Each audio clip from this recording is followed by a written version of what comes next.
October 17th here in Seoul, and I'm Kim Dami. We begin with these stories making the headlines at this hour.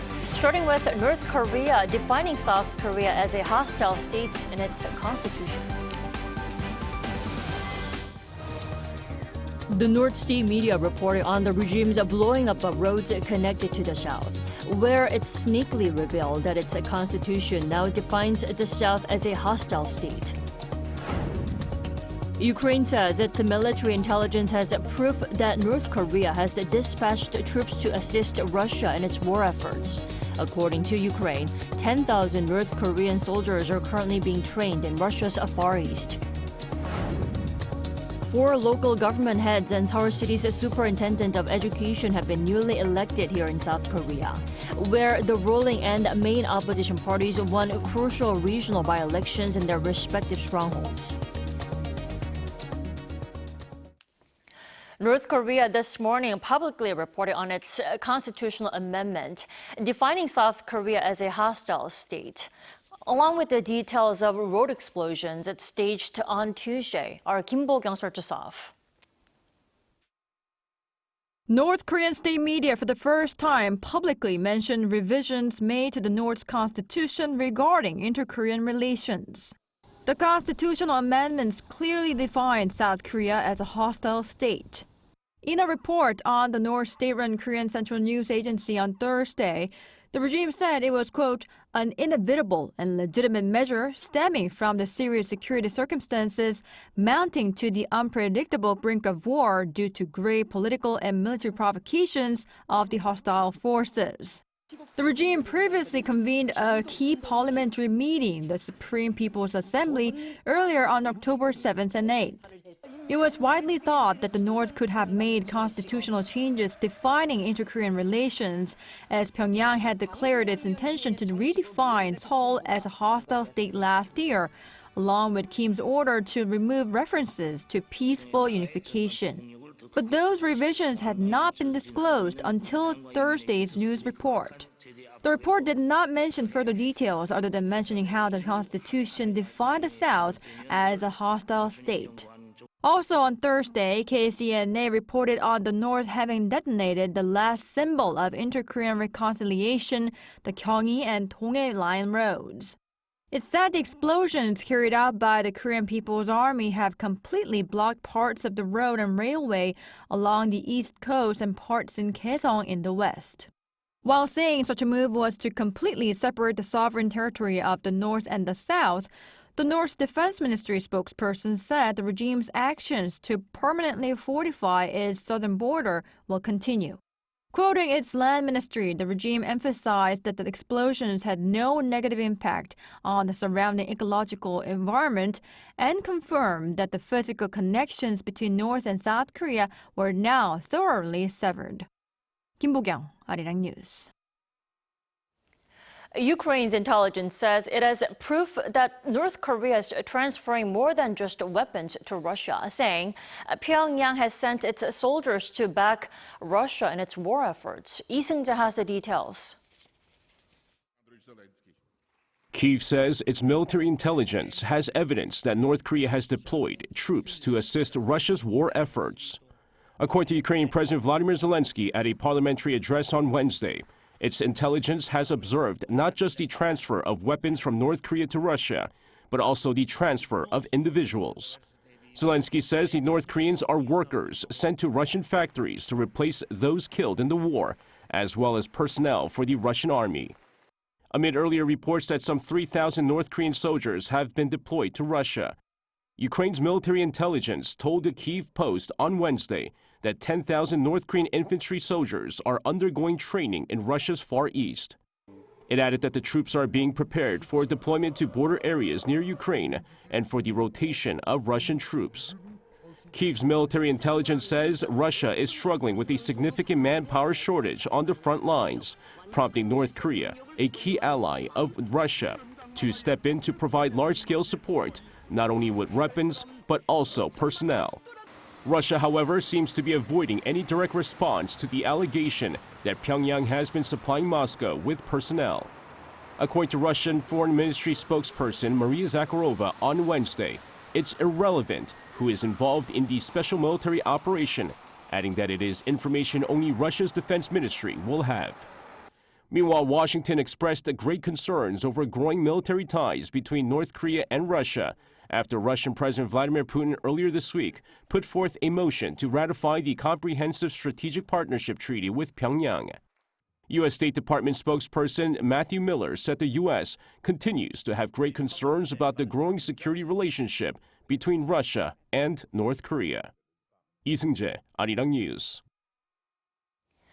Senior diplomats of South Korea, the U.S. and Japan have strongly condemned North Korea for continued violations of multiple UN Security Council resolutions. Wednesday's joint statement followed a meeting held in Seoul between South Korea's first Vice Foreign Minister Kim Hong-kyun and his American and Japanese counterparts Kurt Campbell and Masataka Okano. In the meeting, they also decided to continue trilateral efforts to combat military cooperation between North Korea and Russia, and the North's illicit cyber activities and dispatch of workers abroad to fund its ballistic missile programs.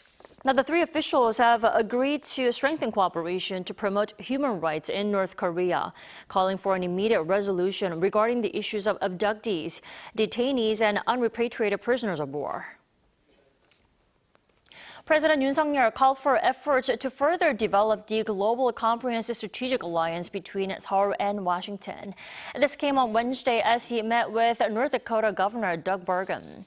Welcoming Burgum upon his visit to the country, Yoon highlighted North Dakota's special connection with Korea, as the state sent around 27,000 troops to fight for South Korea's freedom during the 1950-53 Korean War. He said he hoped relations between Seoul and North Dakota would also evolve along with the overall bilateral alliance. The governor said strengthening cooperation with North Korea is one of his top priorities, as he hopes that the two sides will become key partners in innovative industries like energy, aerospace, and hydrogen production.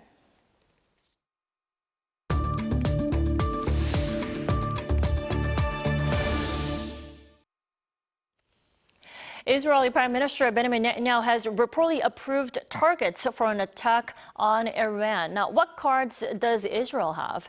Let's turn to Professor Momen Gura. Good morning. Good morning.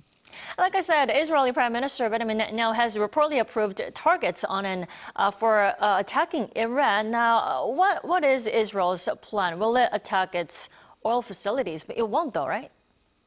No, this won't happen. I mean, the latest news that we have is that Israel will not attack Iran's nuclear sites because this could prompt a dramatic escalation from Tehran. And also they agreed with President Biden that they will not attack oil infrastructure because this could simply push global prices and make it skyrocket. So those are the two concerns that Israel have agreed with Biden not to do. However, we also know that the attack will happen before the 5th of November presidential election in U.S. So we expect this to happen in the next 2 to 3 weeks maximum. This will be a big attack, a dramatic attack.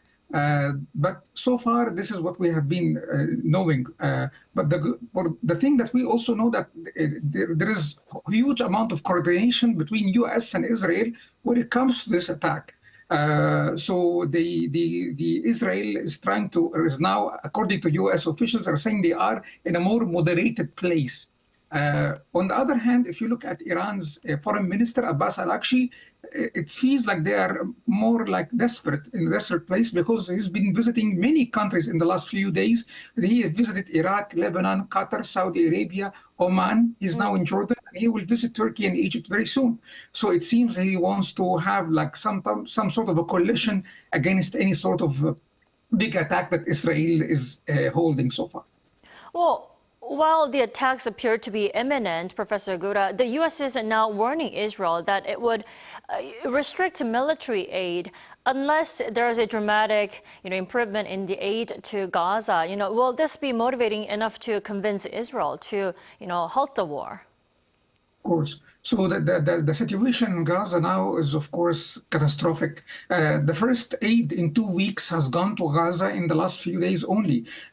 We have a letter that's being sent from the U.S. administration to Netanyahu that in 30 days, if Israel is not able to boost humanitarian access, U.S. will risk having many military assistance cut off to Israel.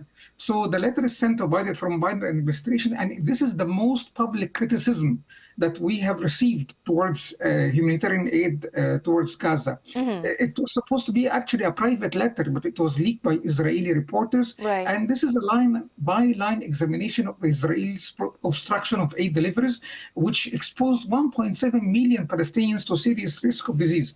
Just for you to imagine this, we have this graph. So the aid that was going to Israel at the beginning was around, we're talking about 500 lorries before the 7th of October. After the 7th of October, it was 9 lorries only in October. And then right now, we are only having average daily of 30 lorries of aid being sent to Gaza. So you can see the amount of negative deterioration in the aid sent to Gaza. So Israel, I think, will be very cautious now when it comes to humanitarian aid, and I think will do much better because U.S. is really very strong in its language regarding this issue. Well, another reason why Israel has to be cautious is because there are speculations that Israel is, running out of interceptor missiles. Is that true?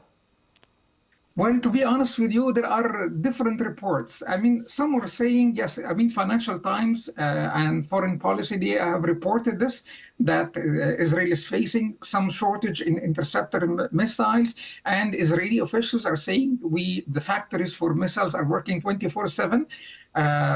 So it might be the case. However, I also, to be honest with you, I'm not really sure that this is the case, because we have to remember that U.S. is supporting Israel in everything. We know that Biden's decision to send the THAAD air defense system, this actually, it opens up a new confrontation between U.S. and Iran. U.S. at the beginning of this conflict, Biden said U.S. will never go to Middle East anymore, but now we don't see this is happening. We see 100 U.S. troops are being sent to Israel 2 days ago to install the THAAD missile system. So I think the THAAD will be there, and Israel will not be in a situation where it faces shortages of missiles or in its defense abilities, because U.S. is supporting it so much. Well, but some experts are questioning that Washington's missile supply, like you mentioned, to Israel will be, limited, maybe because of Ukraine. What's your take on this? Yes, this is true. I mean, one of the reasons they're talking about the interceptor missiles, limited number, is that U.S. doesn't have a full capacity to send more missiles to Israel, because it's already sending lots of missiles to Ukraine. And U.S. officials are saying we are already doing our best when it comes to the amount of supply that we can give to Israel and Ukraine at the moment. So from the U.S. perspective, I think U.S.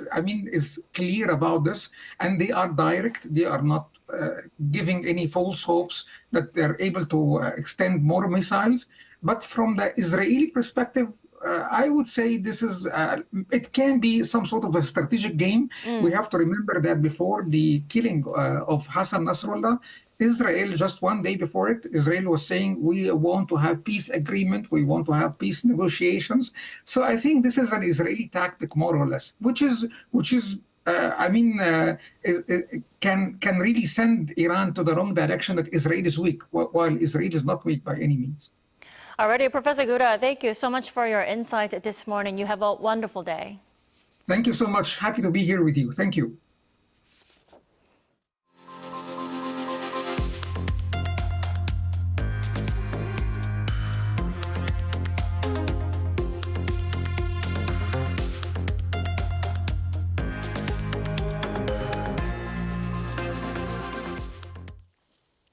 A newest poll released on Wednesday shows that Vice President Kamala Harris is ahead of Indy in the presidential election. According to the results of a poll conducted by Marist on 1,401 likely voters nationwide from October 8th to the 10th, 52% said they'll be voting for Harris, while 47% favored Trump, showing a 5 percentage point lead for the Democratic candidate. Now, in an earlier poll, Harris had just a 2 percentage point lead against Trump. However, a poll conducted by Quinnipiac University on 1,328 likely voters in Georgia from October 10th to the 14th showed that Trump has a 7 percentage point lead in the key swing state. In this fall's by-elections, Seoul has elected a new superintendent for education, and 4 districts around the country have been chosen new heads of local government. Our political correspondent Lee Si-hoo reports on the result. As expected, the results of Wednesday's by-elections for an education superintendent and heads of local governments followed the country's regional political divides. In what was the first voting since April's general election, the ruling People Power Party won 2 seats, one of which was in the traditionally conservative city of Busan, while the main opposition Democratic Party won 2 seats in the traditionally liberal province of Jeollanam-do. The People Power Party's Yoon won in Kimjeong-gu district in Busan, and Park Yong-chul won in Gangwon County in the city of Incheon. The Democratic Party won in 2 counties in Jeollanam-do province, Jangse-il in Yeonggwang-gun and Joseong-rae in Gokseong-gun counties. The Liberal superintendent candidate Chung Keun-sik too won in the capital Seoul. The final turnout for Seoul was 23.5%, while for the 4 districts and counties combined, it was 53.9%. In these by-elections, the strength and ability of the rival parties' new leaderships were put to the test. During the campaigns, PPP chairman Han Dong-un and DP chairman Lee Jae-myung put in special efforts to support their respective candidates, traveling often to the contested areas. With both parties safely securing seats in the expected regions, Han and Lee both remarked they will move forward with the support people have given them. Han said the people have given the PPP and the government a chance to change and renovate, and so that they will work hard to achieve such change, while Lee said they will respect the public sentiment and prevent the government from moving backward, and also lead in safeguarding the lives of the people. The election winners will take their post immediately and serve the remainder of the term through June 2026. Lee Si-hoo, Arirang News. BTS member J-Hope has completed his 18-month mandatory military service and was discharged on Thursday morning. He is now the second of the 7 members to reunite with the band's fans, the so-called ARMY, following Jin, who did so back in June. There were no special events as the group's agency Big Hit Music previously asked fans to refrain from visiting the site for safety reasons.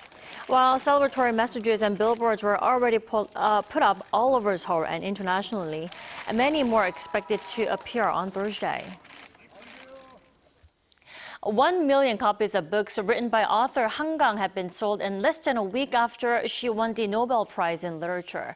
Yet she appears to be keeping a rather low profile and says she wishes to simply and quietly write stories. Park Gon-woo has more. The books of South Korea's first Nobel Literature Prize winner Kang are selling at an unprecedented speed. According to 3 major Korean bookstore chains as of 9 a.m. Wednesday, throughout the 6 days following the Nobel Prize win, over 1 million copies of Kang's books have been sold. It's reportedly unusual for several books by a single author that aren't new releases to have this many copies sold within a week. Sales of ebook versions reached around 70,000 during the same period. Along with their acclaimed literary work, The Vegetarian, Human Acts, and We Do Not Part have made up the top 3 most sold. It's an unprecedented record because it's a challenge in itself to surpass 1 million copies in the digital era, compared to when it was common in the 80s and 90s. This goes beyond people just wanting to read the novel and shows their strong desire to own the actual book. The author's new releases will probably see increases in sales as well.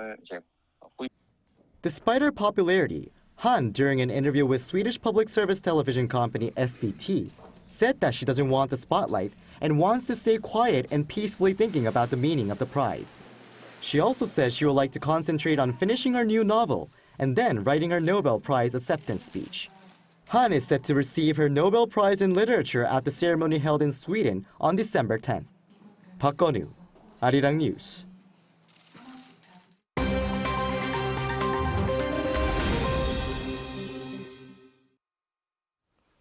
Now let's take a look at the stories from around the world with our Kim Si-young. Good morning, Si-young. Good morning, Dami.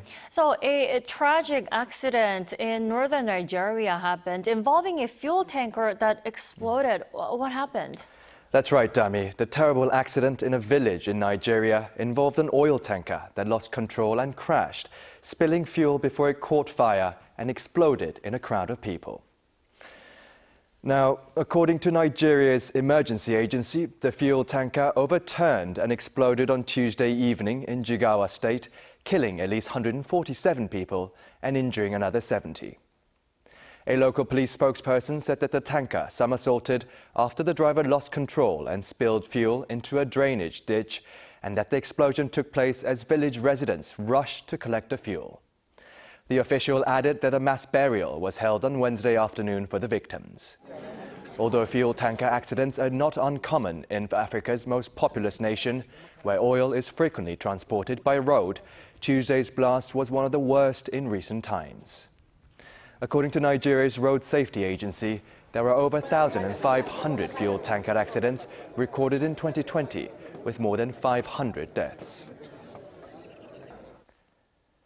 Tech billionaire Elon Musk has stepped up efforts to help return Donald Trump to the White House, with donations of around $75 million in just 3 months to his own Political Action Committee in support of the former president. Now, according to Federal Election Commission filings on Tuesday, Elon Musk's America PAC had already spent some $72 million from July to September to support Donald Trump's re-election bid. The world's richest man endorsed Trump in July before making an appearance at a rally in Pennsylvania earlier this month. The Tesla and SpaceX CEO, who also owns X, reportedly also plays an active role in campaign strategy and speaks several times a week with the former president. First of all, I want to say what an honor it is to be here. Now to India, where workers at a Samsung electronics factory ended a month-long strike on Tuesday. The strike at the plant in southern state of Tamil Nadu, which produces TVs, refrigerators and washing machines, was one of the country's biggest labor disputes in recent years, casting doubts on Prime Minister Narendra Modi's efforts to lure global companies to India. About 1,000 of the factory's 1,800 employees have been protesting since September 9th, demanding higher wages. According to the Center of Indian Trade Unions, Samsung workers on average earn $300 a month, but are seeking an increase to $430. While the terms of the settlement are unknown, Samsung has said that the average salary of full-time workers at its India factory is almost double that of what similar workers in the region receive.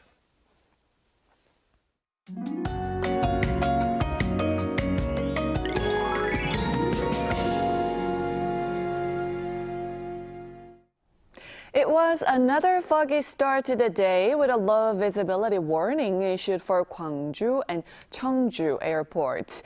A rapid rise in highs with sunshine will clear the fog away with an expected high of 26 degrees Celsius here in the capital.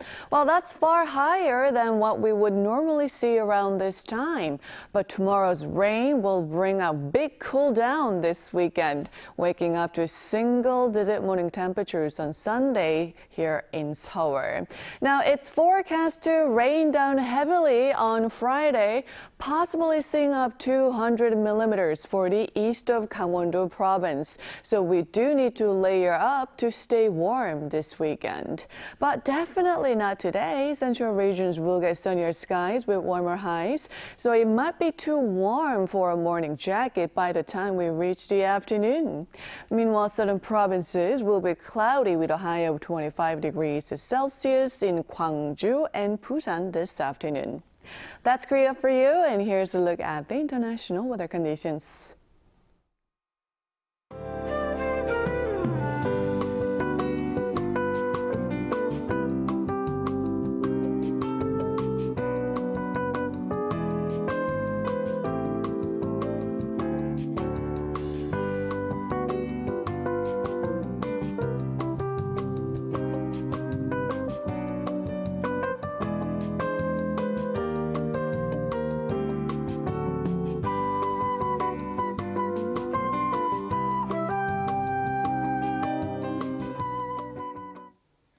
We thank you for watching New Day at Arirang. Arirang News will be back at 5 p.m. Korea time.